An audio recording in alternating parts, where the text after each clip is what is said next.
Hello, everyone. Welcome. I am Luke, and I'm here today with Colin Wilson, who is the author of Luath Scots Language Learner. I'm really happy that we get to talk today about the Scots language. Thank you. Fydelicaria, Colin. Oh, I'm Dean Aracht. It's Guy Colin Wheat here in Aberdeen. We're not in the middle of the winter yet, but the temperature's down. It's cold and it's wheat, and it has been for about a week now. So we're just doing what we can, and I've hardly been out the door most of the time. But I like can are you? imagine. But like are Oh, you? rare. I'm doing great. My ability to produce Scots is limited at the moment because all of the study I've done of the Scots language has been with your wonderful book. The link, by the way, is in the description for Amazon if anybody wants to take a look at it, especially the audio CD as well. I'd recommend. And yes, and so I can understand, of course, when you speak, Colin. And one of the things we'll talk about too is that very issue. Of course, in addition to speaking Scots fluently, you speak standard Scottish English naturally. Mhm. So we have to talk about all these things. First, let's talk about what languages are in Scotland. The languages that are usually considered to be indigenous to Scotland are uh, the historic languages, which are the the one that has been here the longest is Scottish Gaelic or Gaelic. Uh, the next to arrive, Germanic varieties arrived in Scotland not all that much later. When I say not all much that much later, I mean the 6th or 7th century as opposed to the 5th.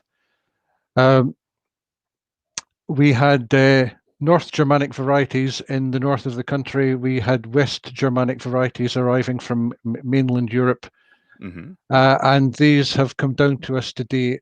The West Germanic varieties have come down to us as Scots.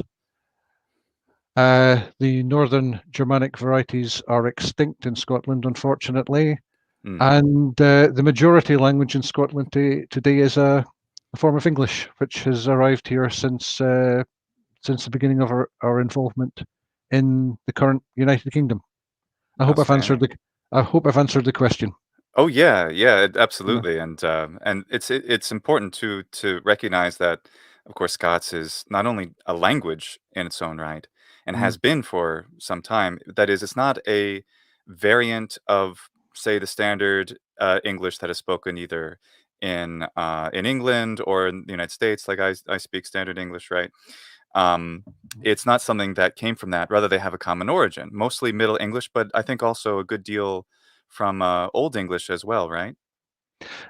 Yes, I think although I am not a linguistic historian by any means, but the origins go back to the fact that modern English, as we know it, was um, originated in uh, varieties of Anglo-Saxon of Old English that were spoken more in the south of Britain, whereas Scots is descended more from more northern varieties from the Angles who arrived in northern England and who populated Northumbria and southern Scotland.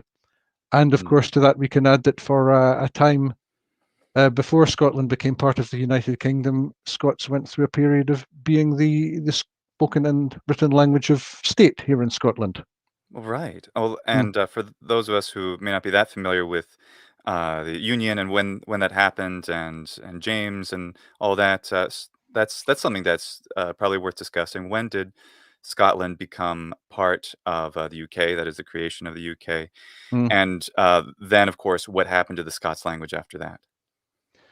Uh, the the United Kingdom was officially created in the year 1707, but its origins go back to about a century before that, when uh, Queen Elizabeth of England, the first Queen Elizabeth of England, died without leaving any heir to the throne, and the English nobility offered the throne of England to King James VI, who was already King of Scotland. So at that time, we had two kingdoms with the same monarch reigning over them. And after 100 years, the two kingdoms were formally united by the Treaty of Union of Scotland and England. And that was the foundation of the United Kingdom as it exists today. Yeah. And then, if I recall from reading in the introduction of your Mm. book, what happened then is that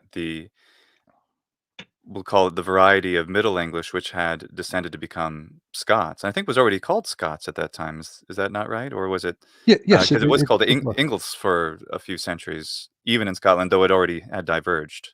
Yes, that's right. And Mm, during most of its period as the language of state, mm, it was called, well, Scots. I believe it was spelt differently. It was spelt Scotttis. The I mm, may have been elided in speech. I don't actually know. I wasn't there at the time, but mm. uh, Scottis Yeah. or Scots was how it was known during Mm. most of that period. And people would learn the language before they'd come to the court in Scotland, wouldn't they? I think from Norway and from other countries, for example, France as well. Yes, there are people who have more expertise in Scotland's linguistic history than I have. But yes, certainly I've heard if you speak to someone such as Stephen Murdoch, who's studied these things quite extensively and researched, he will confirm that when foreign ambassadors and so on, when foreign dignitaries came to Scotland, they would learn and they would use Scots. Which only makes sense. It's the Oh language of yes. the land, the language of the country, like you said, for most of its Mm, over most of its history. So, well, mm, then what happened? What is the because if I'm sure there's many people watching this who maybe mm, they've heard of it or they don't know what it is. We got to hear at the beginning an example, which was great to hear you speaking Scots, mm, because for those of us who have had some exposure to the Scots language, or it maybe even the Scottish accent in media or something, mm, maybe we can pick up something. But I think for a lot of people out there, many of whom are not native speakers actually of English, who are mm, watching us today, they're probably like, "I didn't understand anything," which is great to show that this is indeed a mm. different language. But yeah. So what is the status of Scots today? The status really is that in practice it doesn't have any. And although there was some political movement about 20 years ago, the UK government ratified something called the European Charter for Regional or Minority Languages. Uh, Mm, and in ratifying that charter, it committed either the UK government or the Scottish government, which has devolved responsibility in that area, mm, to make moves towards supporting and promoting the use of Scots. mm, In practice, very little has actually happened. There's more Scots being used in schools. The Scottish government supports financially uh, an organisation called the Scots Language Centre, but we don't really at the moment have, for example, Scots being taught in schools, in most mm, schools anyway, as a specific subject. We don't have any use of Scots in the state broadcasting organisation, the BBC, not even mm, in its Scottish section, BBC Scotland. mm. So really, the current status of Scots is next to nothing. Why would, for example, BBC Scotland not have an interest in pursuing this? Because they do have Gaelic, don't they? They do. Of course, I can only speculate as to the BBC's motives. You'd really need to ask them for a definitive answer. But if you invited me to speculate, I can think of two reasons. One of them is political, and one of them is social.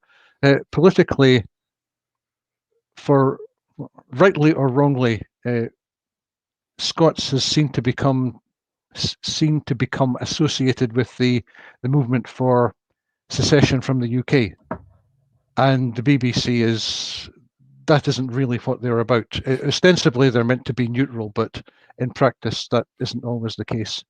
And the other reason is social, for better or for worse. And I think it's very unfortunate. It shouldn't have come about, but for better or for worse, Scots has seen to become language in Scotland has become associated with social class Hmm. to a greater extent than exists elsewhere. Uh, Mm. it, Yeah, you mentioned it in the book too how, mm, once corporal punishment was outlawed in the UK in 1980, that was essentially when, Scottish children in schools, if they spoke Scots, were no mm. longer physically hurt for saying, "I dinna ken," or something. Yes, well, Like, that's what yeah. happened. That I actually know the individual that happened to, but Really? yeah, yeah, he 1977, huh? yeah, that's right. Yeah, Yeah. it was abolished by law, and then corporal punishment was abolished by law in the 1980s. Although I think policy varied from region to region.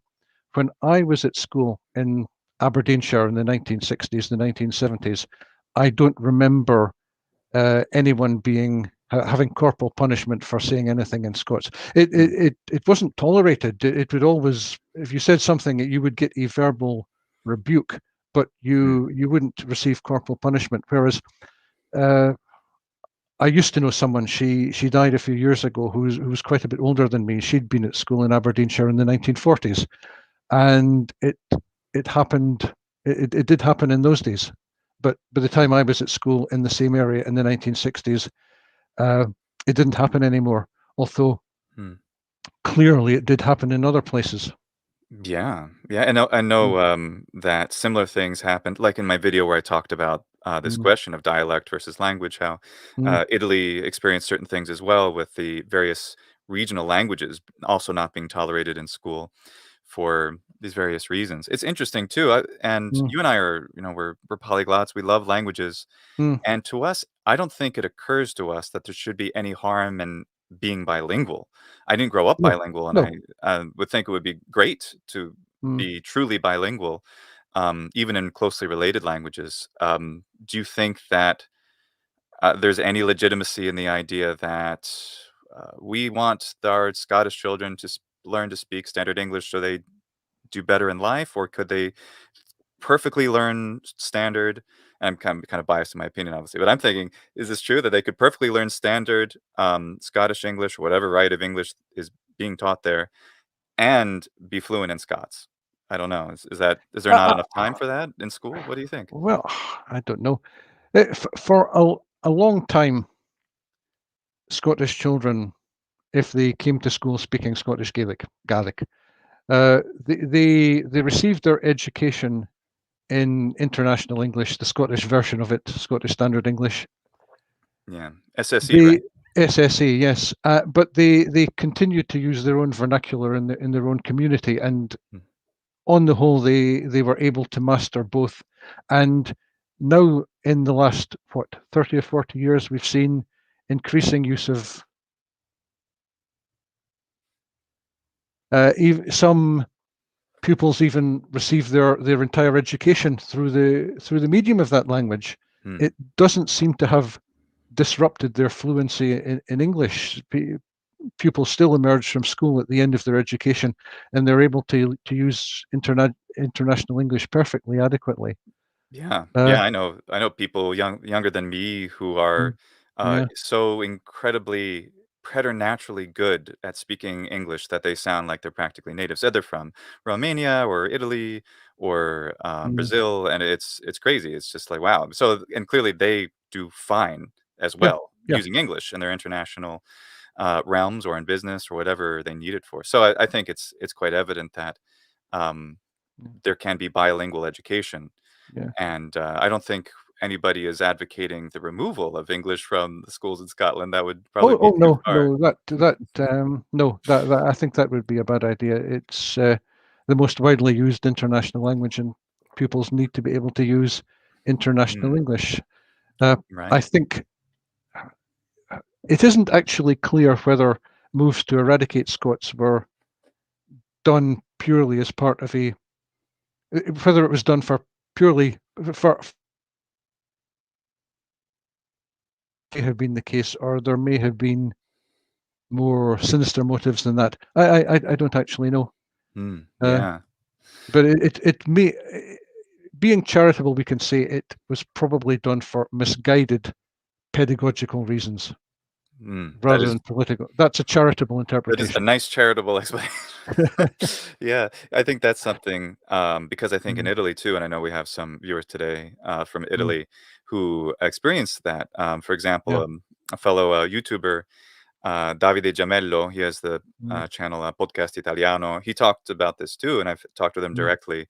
What do you mhm, do in Italy? It's harder there because it's not like there's one non-standard, language in addition to standard Italian. There are many of them. So, mm. what do you do? Does it take too much time away from the curriculum? How much interest is there? Um, and those are all interesting and important questions to discuss. But part of it too is, what does one do about the standardization of a language which has no single written or spoken standard? What do you think about that with Scots? I don't think we need a spoken standard, and in fact, I think if that was ever um, suggested, or if anyone ever tried to implement that, I think it would meet a great deal of resistance, Hmm. and rightly, in my view. Hmm. Uh, I do think it would be beneficial to have a generic written Scots that could be used to represent any spoken variety. That Hmm. meets some resistance as well. Hmm. Um, I'm not even sure that it's it's really workable. It would have to be developed and tried, and it may well be that there wouldn't be a generic written Scots that would be capable of representing any variety. In which case, we would have to accept that the historic Scots language has evolved and diverged into several modern regional languages. Hmm. Uh, that's a hypothesis, a Hmm. hypothetical situation.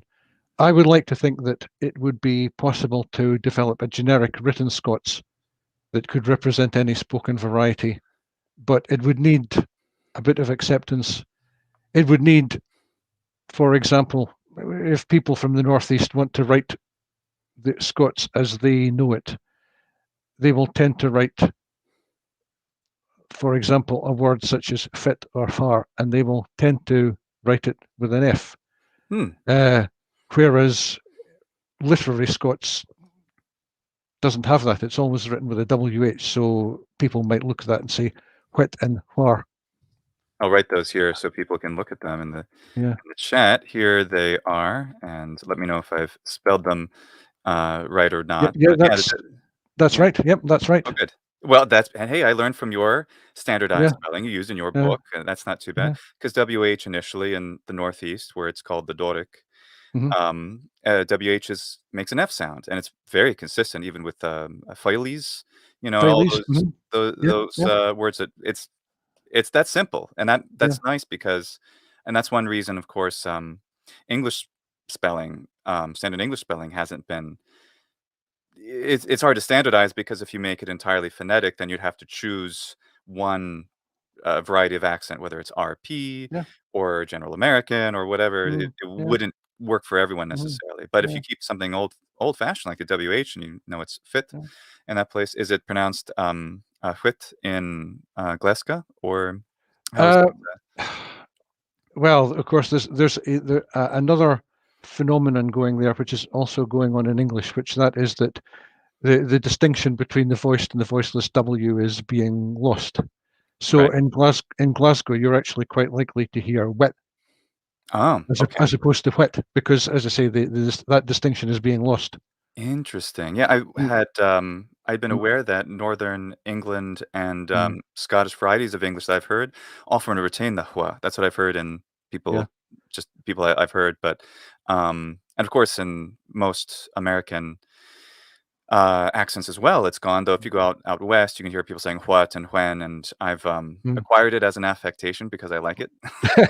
Good for you. Good for you. Yeah, it's old-fashioned. I like old-fashioned, Yeah. language things, so, Yeah. not surprisingly, I'd, pick that up. But yeah, those are important. By the way, anyone out there who wants to ask a question Mm, of a speaker of Scots, who obviously Colin here, or wants to mm. ask about it or how to learn it, we'll be addressing a lot of those questions today, but feel free to be interacting with us. I'll be Um, interested.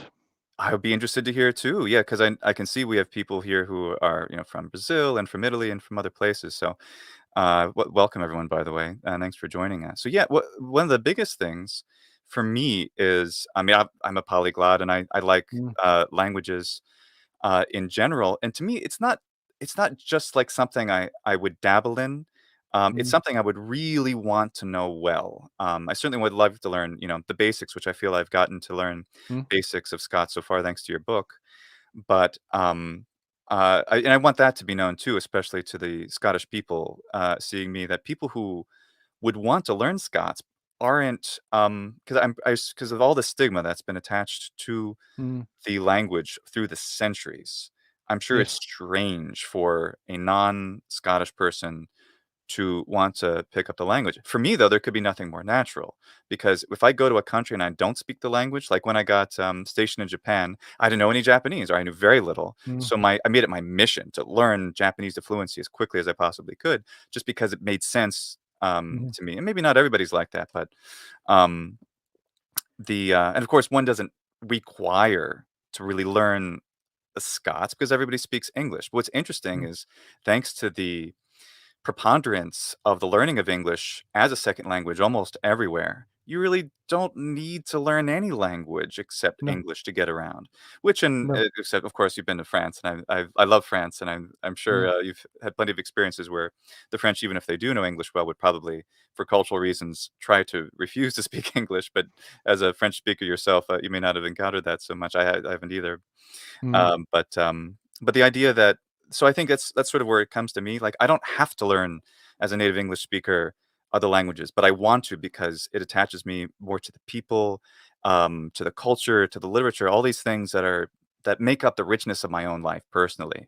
That is my connection to, whether it's ancient languages like Latin and Greek, modern languages like Italian and Portuguese and Russian. I mean, they just make up um, who I am. And so anytime I get the chance to explore the amazing and usually infinite detail that's in a culture and a language, then it's in this exciting experience. So I think there's a lot of polyglots out yeah. there who are seeing this now, who will want to learn Scots, but how do we do it? How do we do Well, it? So, yeah. Luath Scots, your book is a wonderful Well, first step. thank you very What much. about, Thank you very yeah? What much. about that? Mm.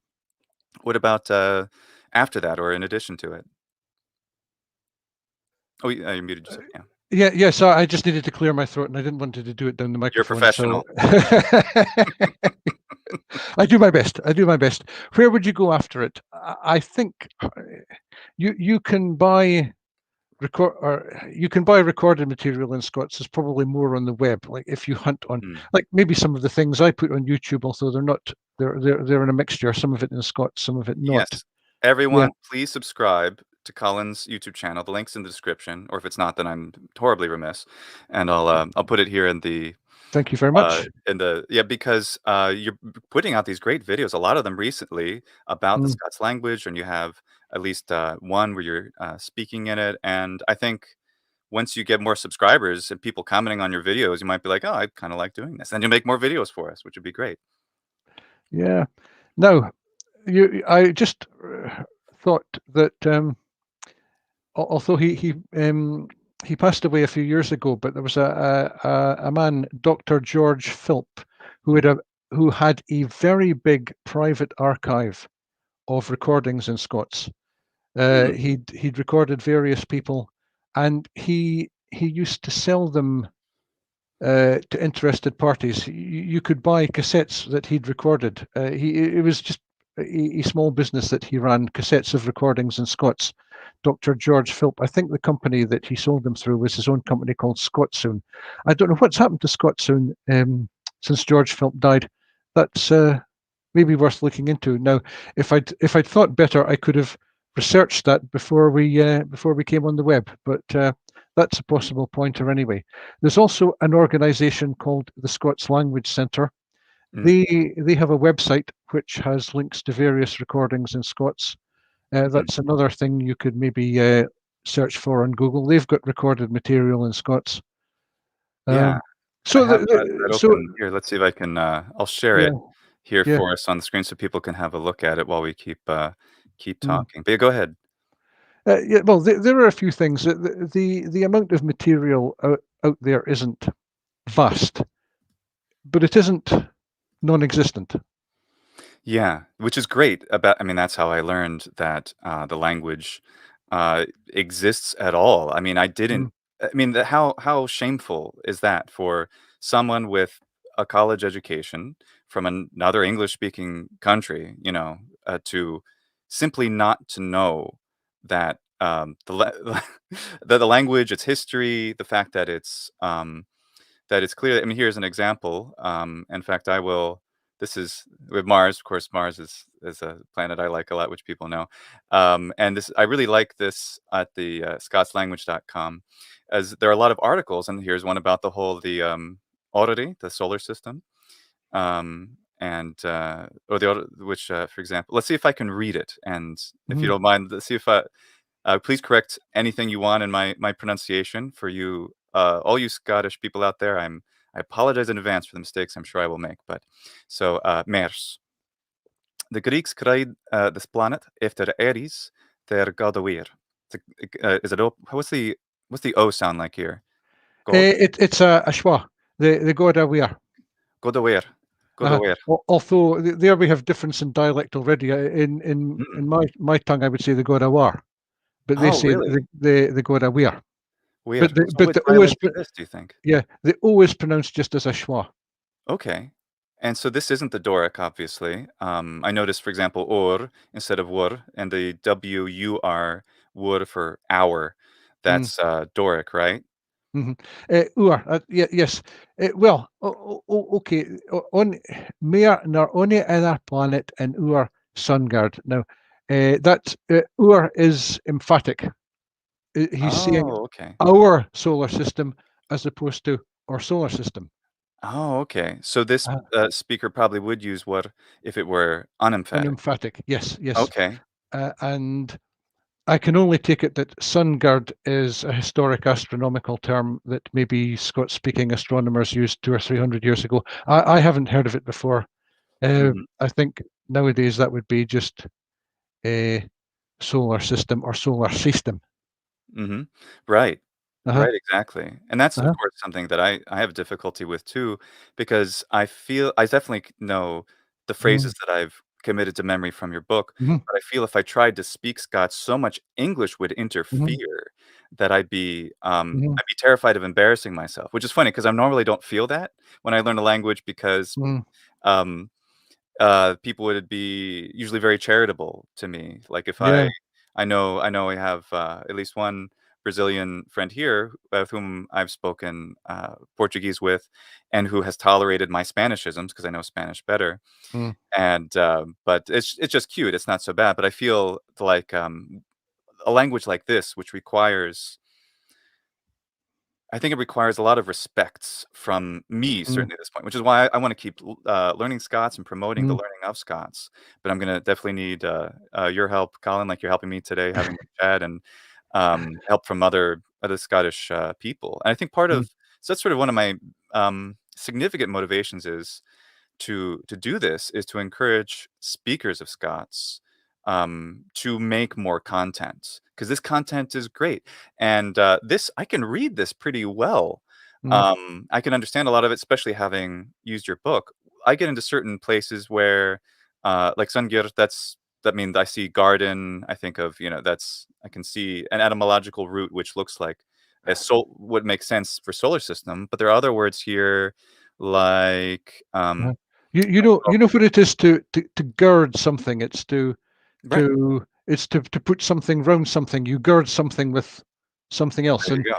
so in that sense that the planets gird the sun, but that's a use of the word gird I haven't seen before. Beautiful. That's Mm, great. If and yeah, and if it is, a little unusual, still it's really cool, and it shows what the value is of mm, the language, as both of course, as a spoken vernacular, and the value of learning it to be able to connect with, Scots speakers who are willing to mm, talk with foreigners, in mhm, their native language. But in addition to that, let's see, there was one. I remember seeing one word here where I really didn't know what it was. I'm not sure this. So, this is a word, a sindri ken speckles.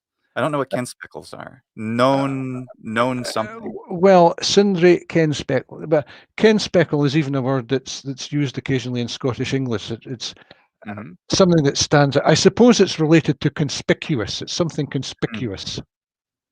it's So cool. this is a world, a sundry Ken Speckles, they would take a breath away. Yeah, that would But take your breath away. yeah, So yeah, so that's I th what I wanted to point out because I wanted to talk about extensive reading, yeah. a bit today, and I really, really like these, and now that I've, read your book, I can do better with this, but, Mm, mm, let me stop sharing for a second. So, mm, extent there's some terminology which I've, known about, but I understood in detail a bit better mm, recently. That's called mm, extensive reading, and those of us many of us, who are many, of course, followers of my channel know this book, which is Lingua Latina Familia Romana. So it's the mhm, teaching Latin from the very beginning, and it starts so wonderfully simply as a map of the Roman Empire, and then it mm, says these simple sentences, which you'll immediately understand: Roma in Italia est. mhm, Italia in Europa est. And it starts with that, and then in 300 pages, it gets to advanced literature like poetry, or relatively advanced for the initial level. And it does it because it's a graded reader, and it happens to all be in Latin, and it's very, very well constructed. It took decades to do, by this author. It's very, very well constructed, and that's extensive reading. Extensive where you have 98 to 100% comprehension. So this is extensive reading. Now, I actually used to misunderstand this term, and perhaps it's used differently, but the idea that extensive, to me, it sounds like, and I think the point is that you're reading a lot of it. That's why it's extensive, but it's also at a high level of comprehension. And 90 to 98 is intensive reading where you have to work. And then below 90% is called reading pain. yeah, yeah, And I don't yeah. have reading pain when I read something like the article we were just looking at. I think it's more like Oh, good. definitely more intensive. Mm, And when I read the dialogues in your book and Luath Scots, it's definitely much more comprehensible input. It's definitely more extensive reading because I can understand a lot, and you have, of course, the new vocabulary. But I was wondering about something else, and this is a suggestion to you, and you have the time if you want to write such books, or mhm, to other people out there, Scots speakers. Here's a reader, for example, that's bilingual, Portuguese and English, and mhm, so it'll have really simple sentences in it in the beginning, but then it gets more advanced. It's graded. It gets more difficult as you go along, and it constantly reuses vocabulary. So you get an introduction, but you get more and more of the same things to keep that close to 98% level. But since it's bilingual, you can always glance over at, in this case, the English to get a handle of what's going on. So, for example, você pode ajudar-me, por favor? And it has over the English, can you help me, please? And as much as you need the English, you can jump over. So I was thinking that might be also a useful thing for Scots speakers to write, mhm, writing dialogues. And I think the temptation not to is the desire to keep everything as pure in Scots as possible. And I respect that a lot because I like doing that in Latin. mm. Um, It but it it isn't go ahead. What do you think? unknown. Yeah, it isn't unknown to see written Scots with glossaries at the foot. That wouldn't be anything Mhm. new. That would But be to neat. actually have a complete parallel translation, that would be a new step. That would be helpful to see the Mm, direct idiom because mm, I think that's a little bit where some of my hesitation comes from because mm, of the similarity with Standard English. Um, it whether it's Standard Scottish English or Standard mm. American English that I speak, obviously, it kind of gives you it makes me feel like I understand more than I do, and I do Ah, get it, but I don't have this like with Portuguese, since those words are so the spelling and the pronunciation, like "boji" doesn't sound like "can." It doesn't look like "can," but I know that "boji" means "can," so I can just say it. But if I'm trying to say words that are rather similarly spelled to English, but pronounced in a specific different way, that mm, kind of thing, that's what I would love to see a lot of content written yep, and yep. Mhm. and auditory, so, yeah. Yeah. Well, sorry I kind of derailed the conversation with the extensive reading part, but that's something All right, I'd no. love to do. Love to see Mm, see more mm. of, and strongly encourage you and anyone else with a YouTube channel who knows Scots to make more content. Yeah, let's talk a little bit about comprehensible input. You said you hadn't heard much about that before. Well, I don't know if I quite said that, but I hadn't heard much about it for a very long time. I remember hearing the term being used in something I was watching on the TV, really in about 1982 or 1983. But I think that one of the participants in the program might even have been the person who originally devised the term. You gave his name, and it sounded German. I think, Compassion. yeah, Yeah, he American. was he German? No, I've heard him speak, and he had an American accent, so I'm pretty sure Uh, he's American. Uh, no, now I question. Now I doubt everything, but yeah, no, Stephen Krashen. no. Okay, the thing is, I remember he was giving examples of comprehensible input, and I think something he said was "Das ist meine Hand," and the examples he was giving were in German, so that Right. it was a German sounding name. So that made me think, was it actually the same person who originated the term? But I remember he explained the idea and what it was, and I remember thinking at the time, yes, it seemed like a good idea. Yeah, that's I would love to see that where Mm, and all kind of I mean, we don't really need if so many people in the world speak English, which we do natively and mm, non-natively, we don't necessarily need the kind of thing like I just showed you, which is Roma in Italia est. Rome is in Italy, because it's those words are so different, they sound so different that mm, it can help. At the same time, though, it would be nice to see a really complete course, whether video courses like I do in Latin and Ancient Greek on my other channel, Scorpio mm, Martianus, where I actually, really totally comprehensible, where you don't even need subtitles, though you get them sometimes. To really see it in action. And there are a couple videos I saw on the scotslanguage.com where there's a school teacher teaching young children.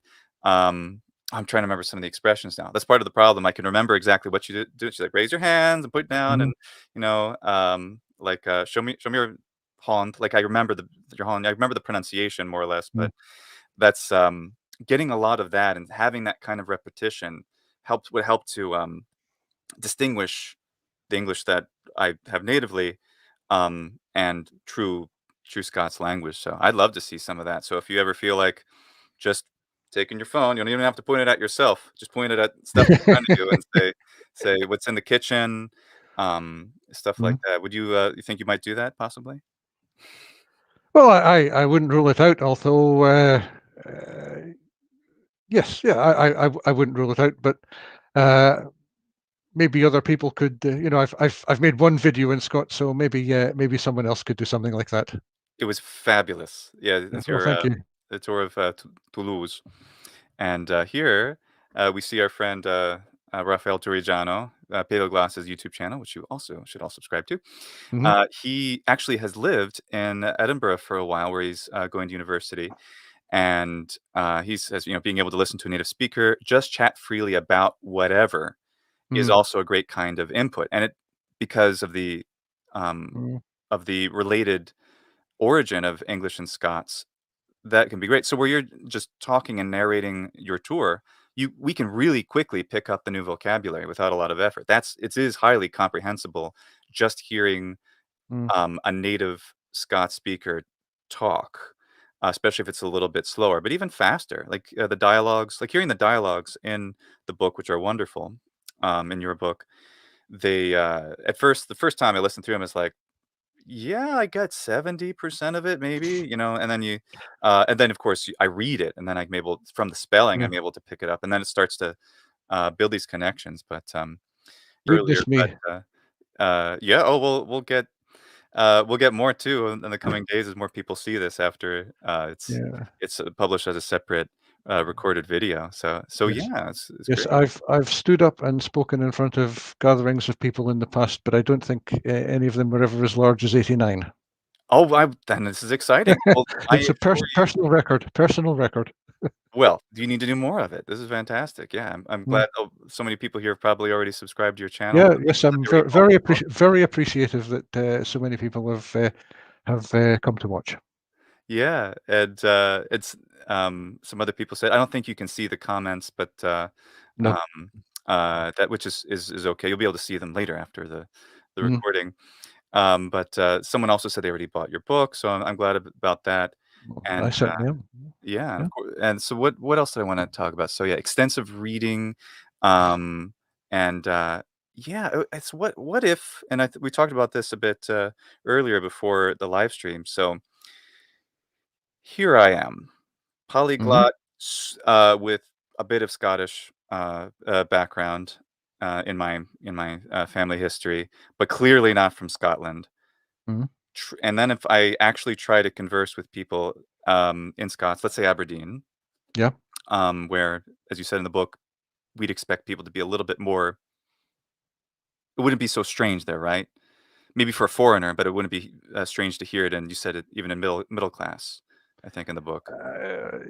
That's right. Although I wrote that over 20 years ago, Mm, and it's actually surprising the extent of language. If you walk around the city centre, yes, you still hear it, but it's more common if you just walk around the city centre to hear Scottish Standard English mm, and foreign languages.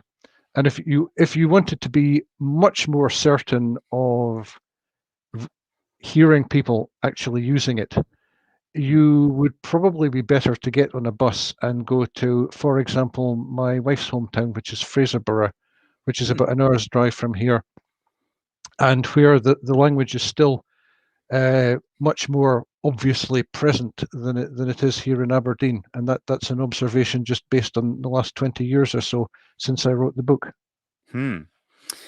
Well, that's interesting, and, I've heard that as well, Mm, in just a country I'm more familiar with, which is Italy, that my generation and older, you can find people, depending on the region, who may know their regional dialect. It depends. Places like mm, up in the north, where, like I mentioned, Davide Gemello, he doesn't know almost any of Piemontese, of the language of Piedmont, hardly at all, very little. Whereas people in the south who speak, like in Salerno, where I lived for a little bit, they know Salernitano, even the mm, dialect of the Neapolitan language, mm, in addition to being familiar with the Neapolitan language. But generally, where you go, yeah, people younger, like I'm 36, so people mm, who are in their 20s now, I imagine that possibly wouldn't know Scots very well. And that's what kind of concerns me too, mm, because these languages, just Neapolitan and Scots, are two that come to mind as ones which have been really important centers of culture, of literature, of music, and in poetry, these books and all these things that um, it's something I don't want to be lost, because I find that really sad, certainly by the native speakers. But someone asked here, JM asked, how different is Scots compared to English, and are Portuguese and Spanish further apart than Scots and English? Well, I know we have some speakers of Portuguese and Spanish here, um, as well, so we might be able to ask some of them too. So if you're a speaker of mm. Portuguese or Spanish, feel free to write your comment and we'll talk about it. But let's Uh, talk to you, mm, Colin, about this. What do you yeah. No, well, I think to give the correct answer to that, you would need a person who can converse equally well in all four of them. And That's not me. if such a person exists, I don't know who it is. Well, maybe we'll make them. Maybe that person is here watching. I know we Maybe we have will. Maybe we will. I know Ramona I was here. yeah. I think for one thing, it depends on the regional variety. Mm, Uh, the dialect spoken in Northeast Scotland, which is the one I know best, it's the one I use, will probably be more difficult to somebody from London, for example, mm. than the variety you hear in Glasgow. Well, maybe we should demonstrate if you're willing. Maybe you could talk about some things that are familiar to you, like where you're from, any of your family that you would want to talk about, things that you've done in your career. And well, actually, I want to talk about those in English as well. But I Okay, wanted okay. to, but let's just have you speak Scots for a minute or so, and I'll just listen. Well, I'll do what I can, but it's hard just to speak about anything just off the top of your head about nothing of a. But I'll do what I can. So, for what it's worth, this is me, Colin Wilson, 62 or even 62-year-old, brought up nae far outside Aberdeen, place called Peter Cooter. It's about 20 minutes drive to the west of Aberdeen. I've been in different places in the UK. I've spent the 1980s in London. I spent the 1990s in Glasgow. I came back here to bide in Aberdeen in 2000. I'm married to Fiona. She's for the Broch. That's you want to see that name on the map of the Broch is called Fraserborough on the map, but in our language it's cried the Broch. And fit more you need to ken. Hmm. Wonderful. So thanks It's just to well, thank you. It's just normal language. exactly, which is sort of the point. It's just normal Yeah. language. Language is just language, Uh, which um, that's worth talking about too, about the uh, certain idealizations of language. But yeah, and so thanks to having used your book, I had 100% comprehension. There wasn't a single word that was new or instantly recognizable to me, which is great. But I wonder how other people feel about that, uh, especially if you're a uh, non-native uh, English speaker. uh. Yeah. Um, How were you with the word bidden? That's not a word you'll hear every day. bidden, I've so like to bit of I bidden have means I yes yeah, I lived I have in. dwelt I have Yeah, lived, dwelt, yes, bidden. yes, Yeah. yes. Oh, yeah, it was, well, because it's in the book, so I do Yeah. it. So you taught me. Okay, You taught good. me. You've studied it in detail, I can tell. Well, not that much, not as much as I'd want to, but, Uh, yeah. Well, let's see what you can teach me then, so this will be fun. So let's see if, I can construct a sentence or 2 in Scots about, myself, and this will be terrifying because I've never spoken Scots with anyone ever before except just to the walls and so forth. So, yeah, it's so weird. I've never felt self-conscious about trying to speak another language, but, well, this is it it's fun. just only as much as you're comfortable with, even if that isn't very much. But have a go. Sure. Have a go. So let's say maybe, I'm gonna, write some here and put the text on the screen. So, I, lived in Pennsylvania for 20 years before I moved to, Italy. So this is a nice, simple Mhm. sentence. And then, I misspelled Pennsylvania. No, did I get it right? No, good. I It got just the right looks number of okay to hands. me. Looks It okay does to look me. okay. I normally, you know what I thought was missing? The long vowel mark over the A in Pennsylvania, which is the Latin version. I, I have the delight of speaking rarely Mm, English. I get to speak Latin and other languages a lot more, so I'm a strange person that way. But mm. so, yeah, help me out here. Go tell how would I render this in, correct Scots? Uh, I I bid in Pennsylvania for 20 years before I moved to Italy. Uh, 20 year, and Afore is spelled Afore, right? AFORE, yeah. Uh, and then what was, moved? Was it Well, changed? you can say moved. There's also the word flitted, which refers to the act of physically moving home. But you mean more than that. You didn't just physically move home. You went there and you built a life there. So it's Right. better to say uh, before I moved to Italy. Okay. Actually, it was a flit. It was more temporary. You were I was going to say converting it. flitted, were you? Okay. Yeah, So let's do that. So okay. was the first word "of," A I, apostrophe V? Like, uh, so of no, wait. before I moved, before I flitted. Oh, the first word, so I've lived. How would I say that? I've Oh, been a I've lived, or I lived, abid. bid with, so BID, right? No, that's the present tense. Bid is the past tense. Okay, so how do I spell it? B-A-D-E. So Abade. B-A-D-E. It's a Okay, strong verb. cool. Right. All right. Bide and bade. How does that look? Abade and that looks fine. All right. Great. Okay, So, Pennsylvania for 20 year. 420 year. Yes, Uh, let me correct that. Uh, Fix that. So, uh, uh, Abade in Pennsylvania for 20 for year. 20 For year. Afore afflicted afflicted to Italy. Italy. Italy. Italy. So, okay, let me put up the corrected version. How's that? Abade in Pennsylvania for 20 year afore afflicted to Italy.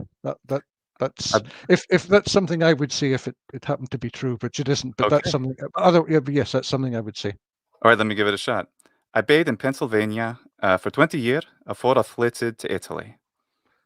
Well, Now, it's as I nae hear bad. myself, I sound terrible. That's I sound terrible. that's nae bad for a first shorty. My first time trying to speak Scots. Yeah. Um, oh, it's fun. Mm, And yeah, so that's mm, the exactly the kind of thing I'd love to see more Scottish mm, speakers be willing to do to work with mm, non-Scots interested in the language and the culture mm, and the literature. Because something I deal with Latin and ancient Greek is wanting to recapture at least some of the ancient sound, depending on the time period, of course, in order to appreciate the poetry and mm. the literature. How did Cicero really sound in the Senate House when he was taking down Catalina? It would be Um, nice. It would be nice to know, wouldn't it? well, Mm. and we don't, yeah, and of course, we don't have 100% accuracy, but we're really close. No. Um, I expect you moved on from the church Latin pronunciation.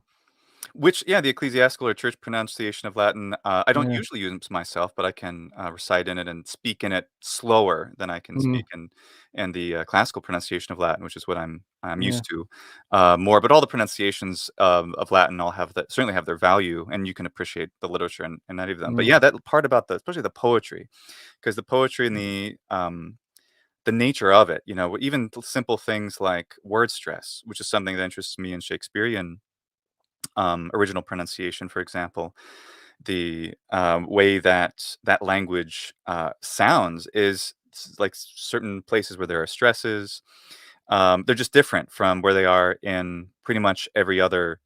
It's certainly in RP or General American, and so it's valuable to learn those pronunciation differences. And thus, for me, like if I pick up, Robbie Byrne and I try to recite some of it, then mm, it's not quite the same as a native speaker could do, or someone who's really well acquainted with the language. So that's why I think it's so valuable. It's not just, this is not necessarily a language to go to be able to converse with someone in the store in Aberdeen, even though that would be a great future. I think that would be great if that were the case.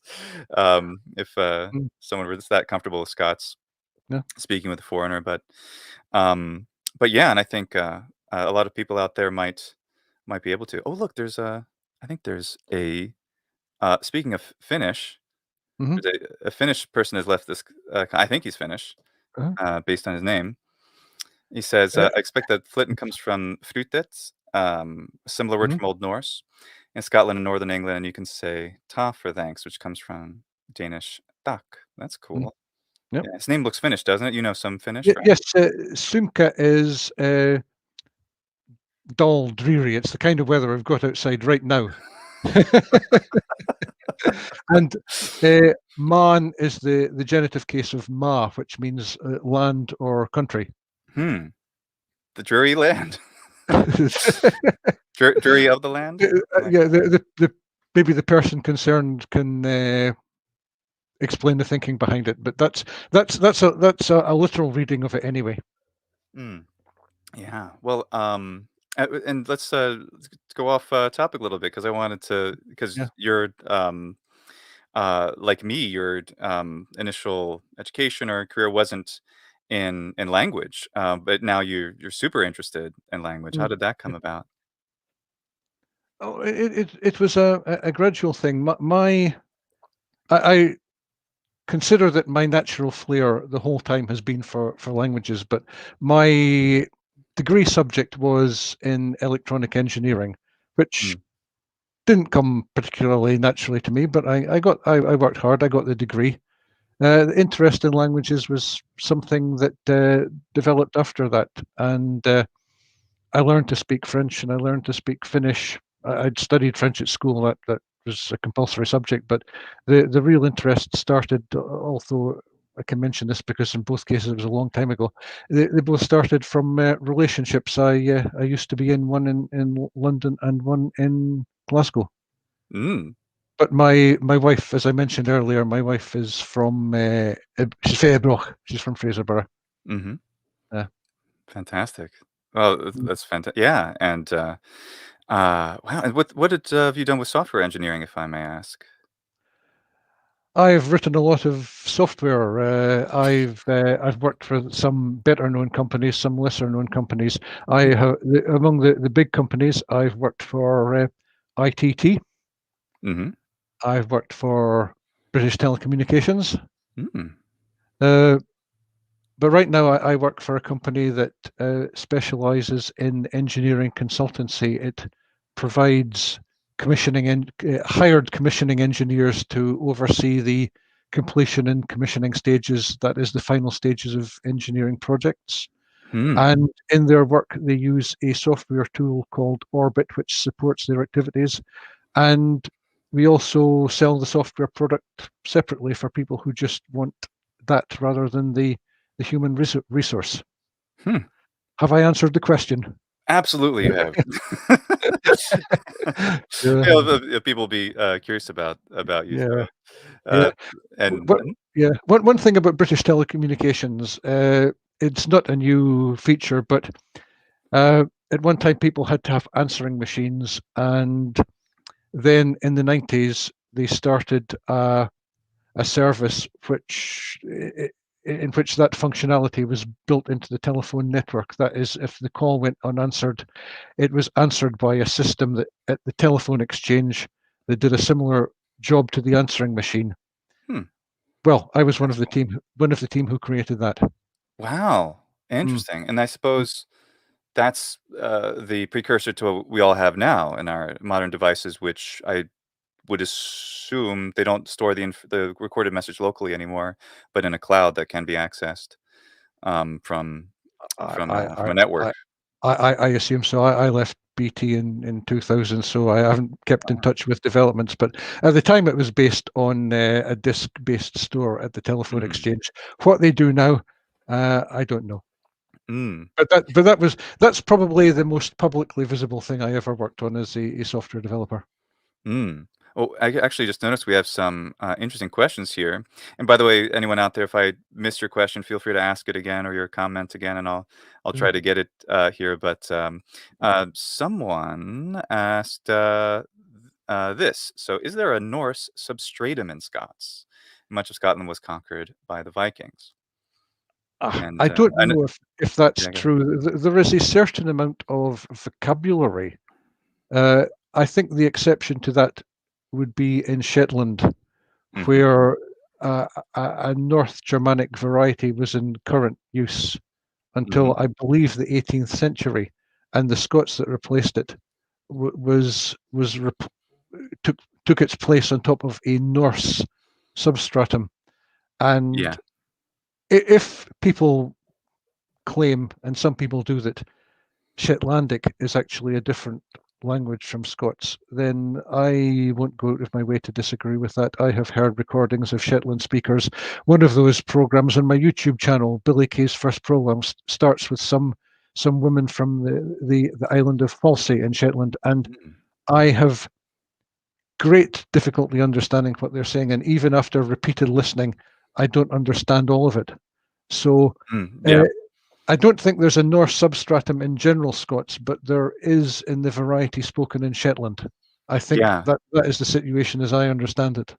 And for the same for me, I mean, I've just done a bit of the research secondhand, but no, I concur that Shetlandish has wait, Shetlandish ick. I'm sorry, I don't even remember. Shetlandic.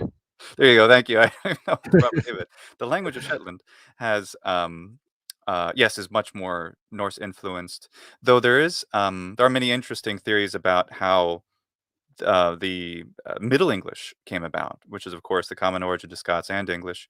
And there's a lot of studies which show that was much more influence from the Norse language from the Danelaw than was previously estimated to explain some of the things that happened in Middle English, the loss of case systems and so forth. Previously, this was um, uh, attributed to the influence of Norman French on English, but apparently that was somewhat secondary and afterwards. So, in the sense that, of course, Scots and English are derived from a common event which involved the Norse, they certainly have that bit, but I don't think it's particularly more distinct in Scots, maybe just some different ways. And someone asked, Levi Way asked, did Scots have any influence from Cumbric? I don't know for certain. I think the only influence that I know of would be in place names. You know, there are place names in Scotland which are from Brittonic. I don't know if they're specifically from Cumbric. Yeah, I don't. In Roman times, a Brythonic, I don't know which is the correct pronunciation, but it was spoken in Scotland as far as central Scotland as we know it today. Now, I don't know if the distinction between Cumbric and other Brittonic varieties existed at that period, but certainly there are place names in Scotland that are clearly Brittonic in origin. Whether there is any influence on the vocabulary or grammar of the current language, Hmm. I don't know, but I don't think so. Hmm. And answering our question about the similarity between, say, Portuguese and Spanish, Andre Cuervo says that as a speaker of both Portuguese and Spanish, I find that analogy kind of accurate. Maybe it would be more like Galician and Portuguese, which are Mm, even more closely related languages. Yeah, I mean, it's yes. hard to quantify. These are always just um, analogies, and languages are so wonderfully unscientific in the way that other things like matter and chemistry and physics can be quite clear, but whereas languages, it's a moving target, like based on what, in my video Yes. about dialect versus language, what defines something as a dialect or language isn't so clear cut, though I very fully endorse the importance of calling Scots a language because that's very important to for pedagogical reasons. For just Mm,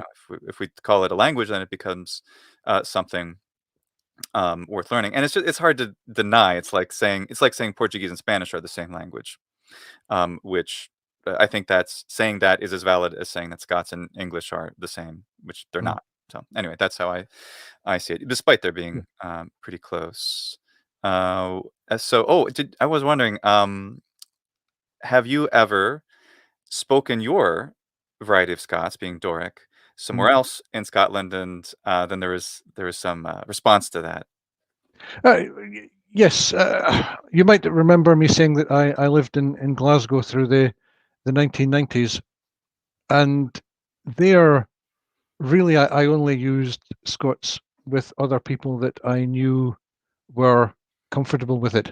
And I've been back there since because uh, Fiona has relations in that area, and we even know a couple that we've made friends with purely through Facebook, and we use our Scots with them. But you could say that's by prior arrangement.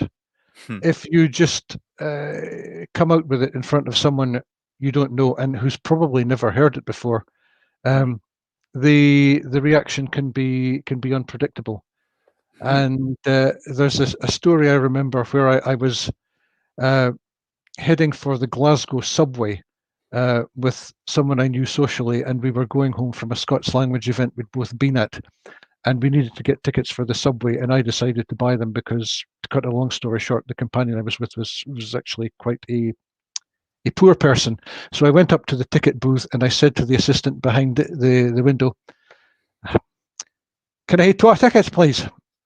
And she looked at me and said, I can't do the Glasgow accent. I won't try. There's no need. As she said, "Are you Faye Dundee?" Which, of course, I'm not. But she'd heard something unfamiliar, and rather than just selling me the tickets, she wanted to know where I was from. And there's no harm in that, really. But it just shows that if you just come out with it suddenly, people don't always know how to take it. Hmm. So Yeah. that was Glasgow. Yeah. Well, wonder, and these may not have easy answers, but Mm. um, I would I would ask you and all speakers of Scots, what do we do to what can we do to, as, and obviously this is not just people in Scotland, because this is a small but global Mm. community of people here who are watching.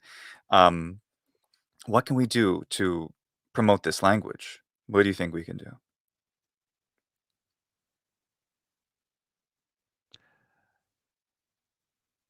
For my part, I think it would be very helpful if we had some use of Scots on Radio Scotland. Now there's a separate channel in Scottish Gaelic, Gaelic. Uh, but before that, they used to have specific programs at specific times of day in that language. And I don't think it would do any harm if they could have 10 minutes of the day's news, even 5 minutes of the day's news in Scots on Radio Scotland. And I think that would do a lot to boost it's not visibility, audibility, and respectability of the language in the public consciousness. Hmm. And it's not so bad in the Northeast. You know, people in the Northeast here where I am, they often refer to Scots as Doric, which is that I don't feel is a very good name for it for a couple of reasons. But at least people have a name for it other than slang, whereas in some parts of Scotland, people don't really understand the distinction between Scots and slang. And Hmm. I think having it in a publicly audible situation in broadcasting would do a lot to improve that. Hmm. Yeah. Oh, I But strongly agree. yeah, but if any of your viewers have thoughts on that, I would be interested to know them. Absolutely. And we might even have people with connections too to Mm, a formal institution like the BBC. And for now, those media outlets like the BBC and so forth mm, have a lot of they have a lot of listeners, and they have a lot of viewers. But what I've found is that the what's so nice about the internet today is just how much influence people can have in this more grassroots way. I think there's a lot that we can do too through the creation of more YouTube channels and podcasts and things. Like there was one podcast which was associated with the Scots Language Center, and I think they stopped. This has been a crazy year for everyone. mm. But I noticed that much of it was intermixed. There was a lot of code switching with standard Scottish English, and I Right. found that I wasn't really annoyed because I love the sound of standard Scottish English Mm, too. Um, mm. but if I want to learn Scots, I need to hear, which is why I was so glad to have the CD that goes with your book, because I'm like, okay, I know this is 100% pure, authentic, and I think for the most part natively spoken Scots. Yeah, yeah. But entirely, It's certainly intended to be. Yeah, yeah, yeah. yeah. Did you gather all the speakers yourself? No, I didn't. In fact, I had the situation goes back to my time in Glasgow, although that's not where the speakers are from. But through Scots language circles, I knew a lady called Wendy de Russet who, after a couple of years, moved back to Buckie, which is a town in the northeast of Scotland. It was where her forebears had originally been from, and she moved back to live there. And the people who took part in the recordings are mainly people that I made contact with through Wendy de Russet. Hmm. Oh, And fabulous. yes, and even better, the people who play the main characters, as well as being active everyday speakers, also had experience of taking part in amateur drama, Ah, good. which made them ideal or as good as you could get for acting roles like the main characters and the dialogues. Mhm. Uh, And you're I also did. on there a couple of times, right? Was that? Oh, I'm in there You're on there. as minor characters. Like I think I turn up. I can't remember. I think I turn up as a policeman and just a casual dialogue between two friends. But I Yeah. don't. Yeah, the car was on the wrong side of the road. Yeah. That's the one. Yes, that's the one. Yeah. Yes, I think that was me. But the main characters were played by people with who were not only active speakers but had a background in amateur drama, and I made contact with them through Wendy DeRussit, who herself has since died. Which Hmm. I don't know what I would do if I had to do it all again. I think the work would be harder if I had to do it all again. Well, you've set this, foundation with, your book, with this chat. Mm, I think yeah.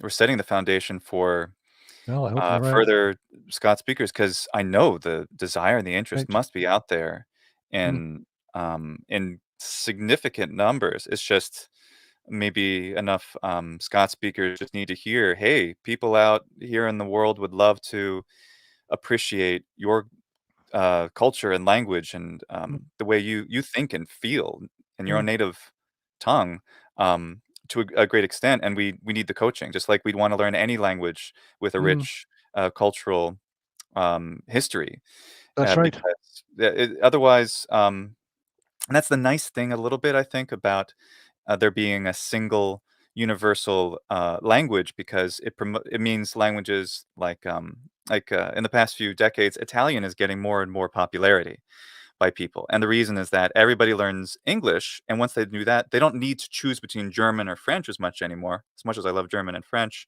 or Spanish, for example, because they don't necessarily require that as critically as it was a few decades ago, which means that languages which don't have as much international importance, obviously, like say Spanish or French, um, like Italian. Now people are learning Italian. And why? Because they love the language and the culture and they want to visit there. And why not that for people who would like to connect more deeply with Scotland? And of course, this is not to put aside Gaelic at all. I know very little about Gaelic. I've studied a little bit of Irish and I've loved them too. I don't have as much experience with them. So anyone out there who knows Gaelic or likes Gaelic, I also very much promote that as well. Scots, I've gotten the feeling, has just been kind of not forgotten, but not as noticed, because it's not as um, distinct as Gaelic is, because Gaelic is so completely incomprehensible Mm, to someone who merely knows English, for example. yeah. So, yeah, that's my intention, is to see more Scots speakers like yourself Oh, uh, thank you. to do these things. So, yeah, I think you set the foundation with your book, and you're saying that calling it the Doric isn't a good name. Do you mean just for Northeast variety, or for the just calling? Because to call the whole language and it's all of its dialects, the Doric is an archaism now. It's not really correct anymore, right? That's approximately the situation. Doric was originally a name given to Scots in the 18th century, and it was the name given to Scots of any variety. But it was a name given by the social classes who had rejected it, which I Hmm. think, I think is it originated as an exonym, and I think that's a reason not to use it. The other reason is that, of course, it's as you will know yourself, it's a misappropriated name. It really belongs to Greece. Right. Yeah, Yeah. and that's another reason not to use it.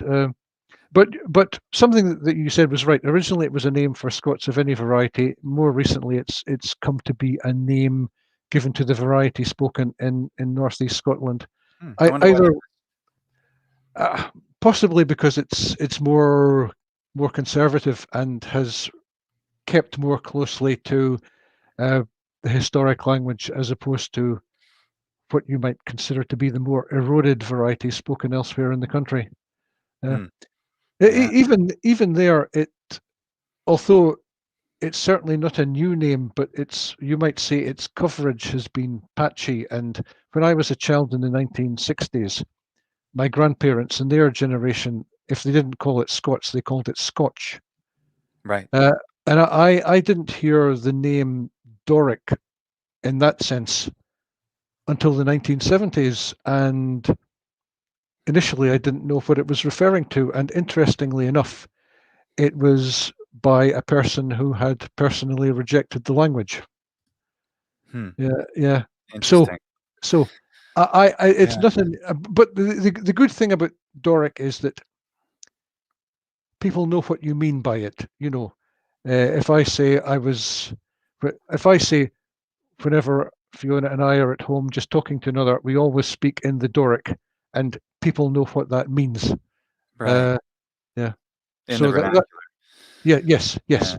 right, and in the vernacular of these oh, yeah, of the Northeast In the and vernacular of the Northeast, of exactly. Aberdeen.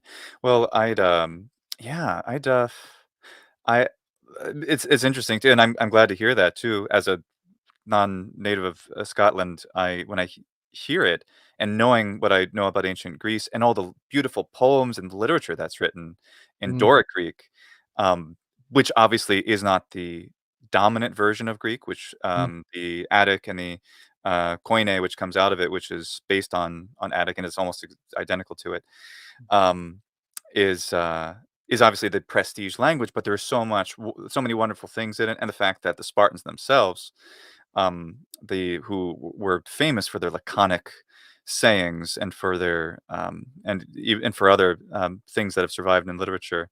Uh, as an outsider, knowing what I know about Greece, I think it's a great term. But I'm glad to hear too that it's not a term that since it originally is used by people, I guess you said in the 17th or 18th century.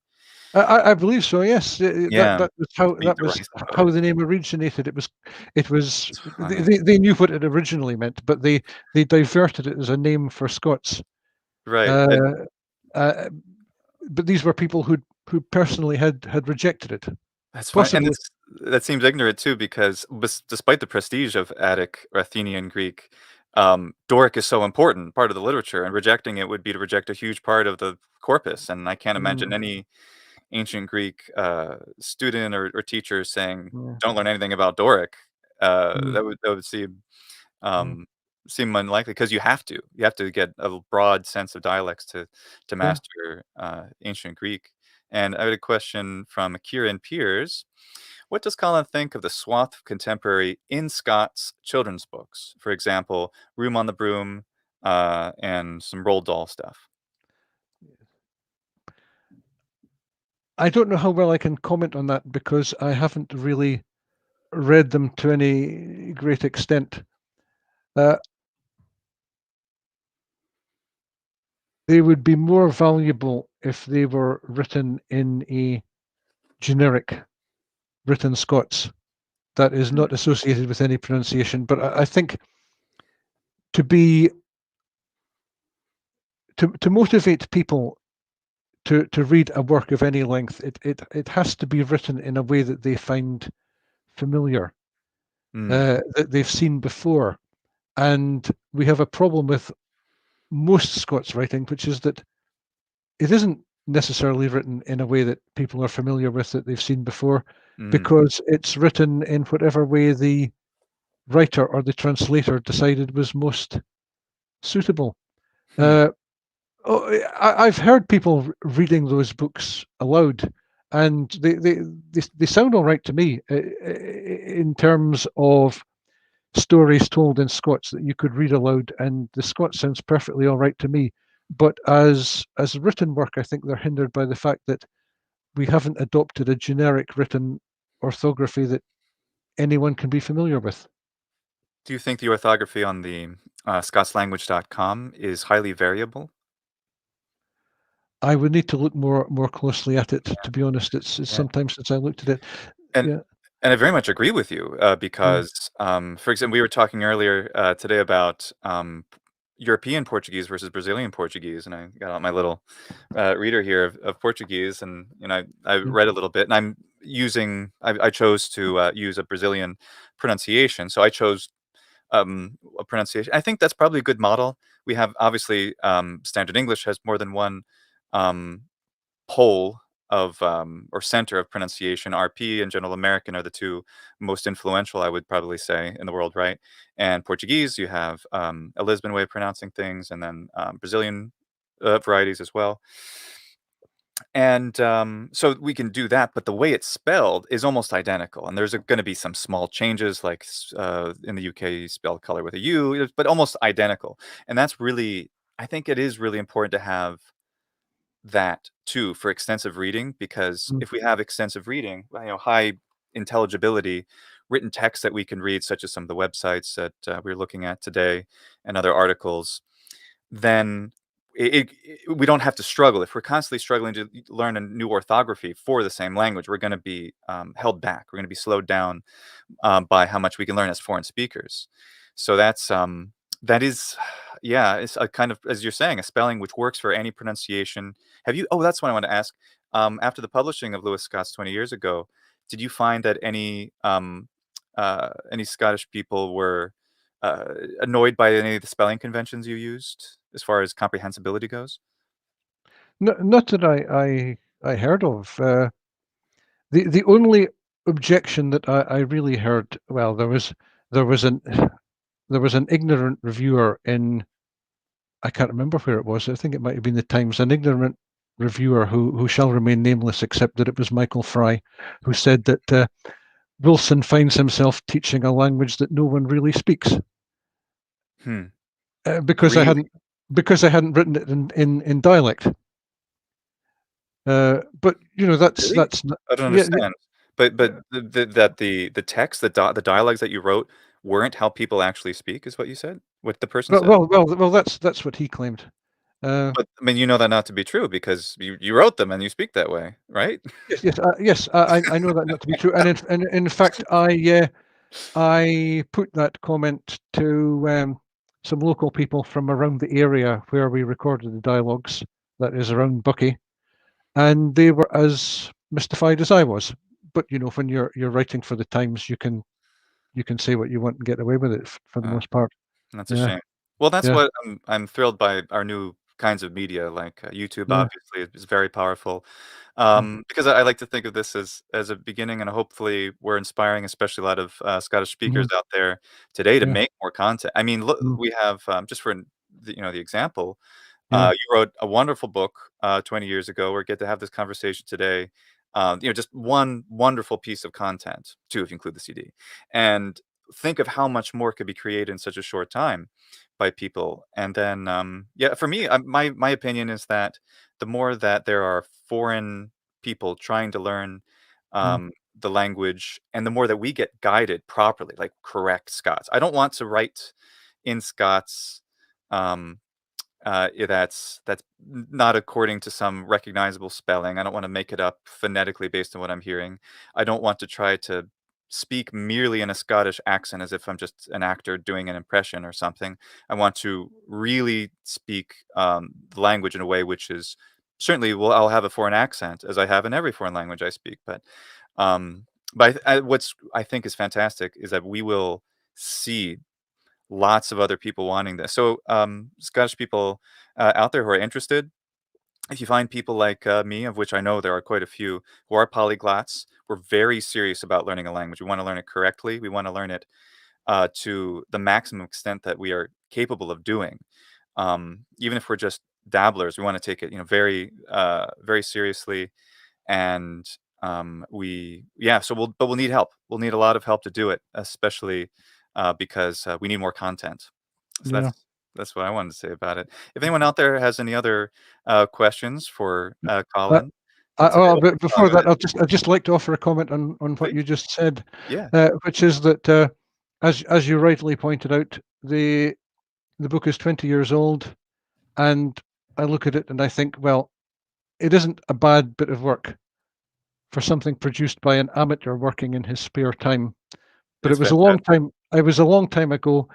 If more recently, that is now, some academic linguists were to put in the work full time to produce something better, if they did that, no one would be more pleased than I would be. Yeah, and a person I can think of Dr. Michael Dempster, who also has a YouTube Yeah. channel where he discusses and teaches entirely in very comprehensible Scots. Mm, Hopefully, he gets to see this too at some point and to make more content. I mean, we just need content. We need a lot mm, yeah. of comprehensible input. If the standardization of spelling would be it doesn't have to be exactly the same. We get along fine. People in Canada, for example, use a mix of General American and NRP typical spellings, and they're fine. It's fine to have some variety, but generally aiming towards some kind of um, consistency would be very helpful for foreign Mm. speakers.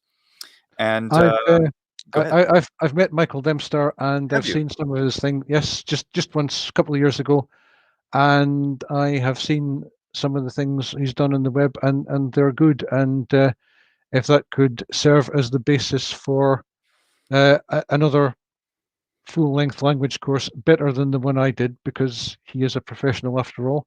But it wouldn't necessarily have to be him or only him. Really, if someone could, I would be very pleased.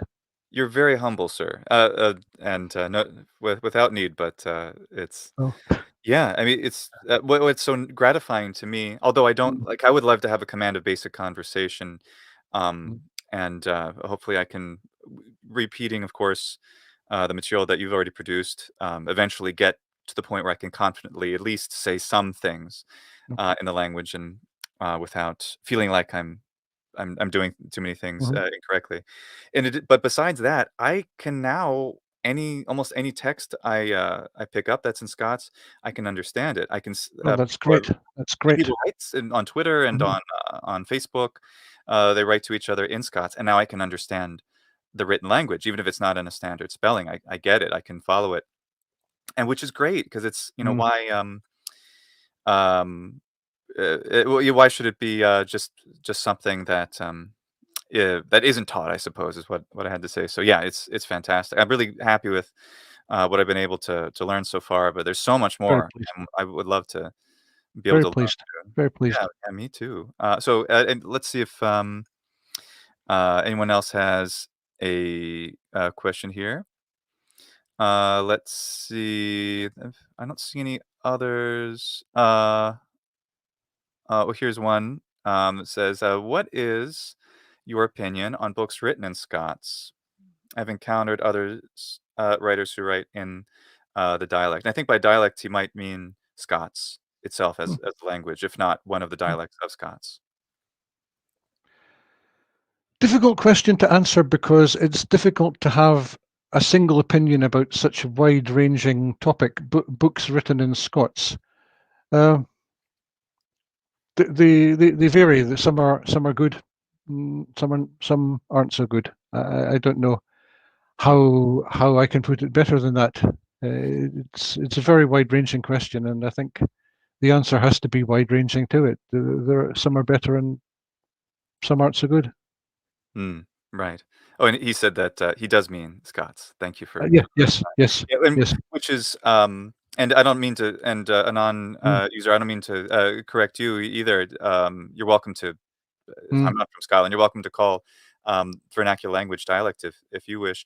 My personal motivation, my political motivation, if you will, is to call it a language to mm, promote its being taught in mm, Scotland and its usage, for example, Radio BBC Scotland, as well as for foreigners to be able to acquire the language as well. So, mm. yeah, go ahead, Yes. Colin. I'll add something to that, which is that of the written Scots that I have seen, uh, the the best in my view has actually come from writers who wrote in a particular regional dialect. In fact, in the same regional dialect that I use myself now. I don't know whether there's a cause and effect relationship between that, but certainly, for example, the poems by Flora Gary, I would say that that is the best written Scots that I know. But Could you say it she again? I'll write it down. Flora Gary, How's Gary spelled? Garry. Okay, that's what I thought. I wanted to make Yeah, sure. Very yeah. good. But she wrote in Northeast Scots. If you look at the way she spells words, they're intended to represent the Northeast pronunciation. Hmm. But of course, this was someone. Well, yes, a book in Scots that I did enjoy. Her poems. It's called Benny Goke and Other Poems. Benny Gok? Benny Goke. I'll spell that for you. It's not a. It's a place name. So there's a poem in the book about this place called Benny Goke. That's spelt Bennygoak. Two words? One word. Got it. All right, I'll Yeah, put it here on the screen for people to find. yeah. Thank you, Colin. That's And very, very helpful. and her writing is authentic. She did actually speak the language in which she wrote. She was raised on a farm, and not all writing in Scots is by people who use it habitually. But she did. That's good. Yeah, and Yeah, in fact, yeah. you mean Benny Goke and Other Poems. Benny Gok and Other Poems is what And it's Other called. Poems. Okay, Yeah, I'll yeah. definitely That look that into that that is my favorite book in Scots. that. All Uh, right. and another good one is completely different. It's a novel written around the turn of the century, this recent century. I mean, by Matthew Fitt, and it's called The Butt and Ben a Go-Go, and it's a futuristic novel written entirely in Scots. And in fact, I believe Matthew Fitt is one of the translators behind the Roald Dahl books that someone else mentioned. Is it Fitz or Fit? Fitt, Fitt, All Matthew right. Fitt. I've Uh, attempted to spell it. I don't Matthew Fitt, the butt. That's almost right, except that it's Ben rather than Bin. That's probably my accent Oh, showing. no, The butt, no. no, the button Ben a go-go. You're not allowed to have an accent that shows if you're saying Scots and you're a native Scots speaker, so Yeah, it's not so and Ben, right? Uh, Ben. Are you familiar with the term butt and Ben? I'm not. No, what does that mean? Okay, it's a. You probably still get them. It's the name for a type of rural dwelling, which had two rooms, and you entered through the door into one room, and then that was the outer room, Mm. and there was then another door into the inner room. Uh, so it's a country cottage, but the two rooms are but the house and ben the house. Oh, You okay. okay? Yeah, I don't know if you're familiar with if have you ever passed through Amsterdam Airport, Schiphol Airport? I have actually. Yes, and you will see signs in Dutch saying buitenlandvluchten and binnenlandvluchten. Well, Huh. it's the same two words, external and internal. Wow. And that's That's the wow. and Ben is the room for a particular type of country cottage where Hmm. you've got this juxtaposed with a go-go, which I think is there not an establishment in Hollywood called the Whiskey a Go-Go? Hmm. Or there was at one time. Really? That's Yeah. uh, we have one more question for you, Colin. Mm. Yeah. Would it be reasonable to call Scots English dialects of Middle English, but Oh, languages in their oh, own rights? well, it probably is, but I think to get a better answer for a question like that, that's a question you would need to put to an academic linguist who's well versed in the history of these forms of language and their development, which I have to admit I'm not. I'm simply a speaker who wanted to share the language as it is now with other people, and I did go into some explanation of how we got to where we are, but it isn't my explanation isn't definitive by any means. And if you want to know about that thing, there are probably other books, historical linguistic books, you could get that kind of answer from, certainly better than I can provide them. I'm sorry Sure. about that. That's No, just how don't it is. apologize. It's fantastic. You're too humble, sir, but thank you Mm, so much. And mm. I could keep talking to you all day, but I don't want to keep you any longer. Doing live streams is super fun. It But is. of course, I've just noticed we have been here an hour and a half. that's It right. didn't it didn't seem like it, but yes, an hour and a half. That's probably long enough. Unless there's anyone else with any pressing questions to answer before we Mm. draw to a close? And what I'll say too, those of you who have asked questions, or if you have one you haven't asked yet, write them in the comments after the video goes public, and then I or Colin will get back to you. We'll do our I do our wanted best to ask. anyway. Yeah, absolutely. I will. Yeah, Yeah. I'll let you know if I see one that I can't answer. Yeah. What I wanted to ask, Colin, before we go, can you maybe is there a phrase you could teach all of us that's a nice Scots expression of any type, any variety, anything that occurs to you? Oh dear me.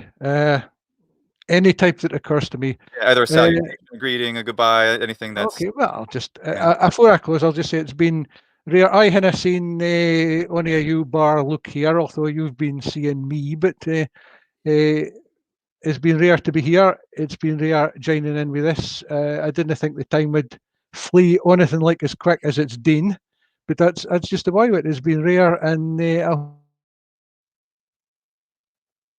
hope, or like if no, I was I, I was going to want to say if you've enjoyed it half as much as I have, I've enjoyed it twice as much as you. Well, thank you so much, Colin. That's I shouldn't make licht like that. It's a bit coarse. I look forward to talking with you more about how we can promote Uh, the Scots mm, language domestically mm. and abroad. And all of you out there, if you have an interest in the Scots language, I can strongly recommend Luath Scots Language Learner by Colin Wilson, who's here with us today. Links in the description. And Joking aside, it's been rare to be with you. Thank you all for being here to listen to us. And what can I say? But thank and you, Muckles. thank you, Muckles. Thank you very much. We'll end there. Goodbye, everyone. Bye, Abdi.